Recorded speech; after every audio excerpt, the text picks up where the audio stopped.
अब नए संशोधन में रोजगार की गारंटी 100 दिन से बढ़ाकर के 125 दिन किया गया है। साप्ताहिक वेतन यानी साप्ताहिक भुगतान होगा।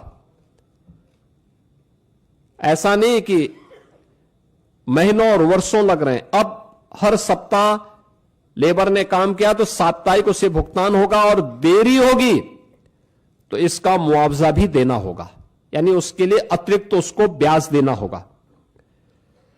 समय पर काम नहीं मिलने पर बेरोजगारी भत्ता अब कानूनी अधिकार हो गया है। यानी अगर कोई व्यक्ति कहता साहब मुझे काम चाहिए और काम नहीं दे रही है ग्राम पंचायत, तो उसके बदले में उसको भत्ता की गारंटी होगी। खेती के मौसम में किसानों को मजदूरों की कमी न हो, इसके लिए राज्यों को बुआई और कटाई के समय 60 दिन तक कार्य का विराम देने का अधिकार भी राज्यों को दिया गया है। राज्य तय करेंगे कि कब खेतीबाड़ी का समय है, उस समय मनरेगा के कार्य स्थगित रहेंगे। खेतीबाड़ी के कार्य के लिए लोग पर्याप्त संख्या में लोग मिल पाएंगे, और 125 दिन की गारंटी वर्ष भर में जो भी कार्य करने के इच्छुक हैं उन श्रमिकों को प्राप्त होगा। किसान और मजदूर दोनों के हित इसके माध्यम से सुरक्षित रखने की गारंटी दी गई है। खोदने और भरने वाली कामों पर विराम होने से स्वाभाविक रूप से जिनके हित प्रभावित हो रहे हैं वो चिल्ला रहे हैं, क्योंकि गड्ढा खोदते थे फिर उसको पाटते थे। ये प्रक्रिया अब उनके हित प्रभावित हो रहे हैं तो स्वाभाविक रूप से उनका चिल्लाहट होना स्वाभाविक रहे। अब इसमें 4 श्रेणियां दी गई हैं जिसका निर्धारण ग्राम पंचायत स्वयं तय करेगी। एक, मनरेगा का उपयोग जो पहले होता था वह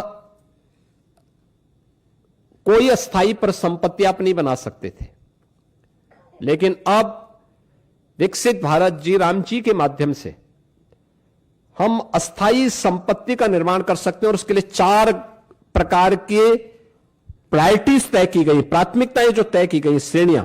एक, जल संरक्षण के लिए आप देख रहे होंगे ग्रामीण क्षेत्र में या शहरी क्षेत्र में अक्सर आप देखते हैं ग्रामीण क्षेत्र में बहुत सारे ब्लॉक को हमें वहां पर डार्क जोन के रूप में घोषित करना होता है। पानी की मात्रा बहुत नीचे जा चुकी होती है, कोई वहां पे स्थायी व्यवस्था नहीं बन पाती है। अब इस योजना के माध्यम से जो मनरेगा में व्यवस्था नहीं थी, विकसित भारत जी राम जी के माध्यम से गारंटी दी गई है कि वह इसके माध्यम से जल संरक्षण की अस्थायी व्यवस्था क्रिएट कर सकते हैं, यानी रेन वाटर हार्वेस्टिंग की व्यवस्था, चेक डैम की व्यवस्था और उससे जुड़ी हुई अन्य सुविधाओं को वहां पे गांव में वो क्रिएट कर सकता है।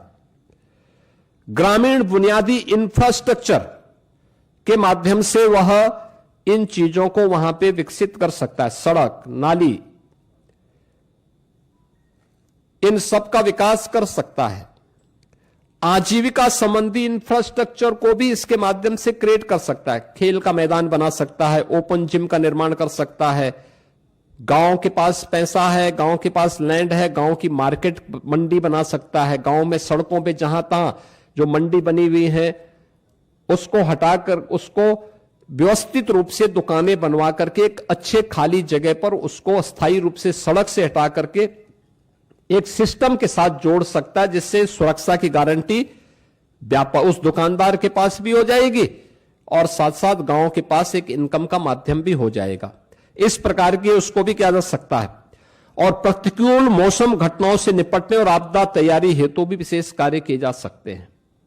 यानी बाढ़ प्रबंधन के लिए गांव से जुड़े हुए छोटे छोटे कार्य हैं, उसके लिए शासन पे उनको निर्भर रहना पड़ता है। अब इसके लिए निर्भरता की आवश्यकता नहीं, ये सारी चीजें वहां पर उपलब्ध। आप इस विकसित भारत जी राम जी की इस स्कीम के माध्यम से इस अधिनियम आपको ये गारंटी दे रहा है।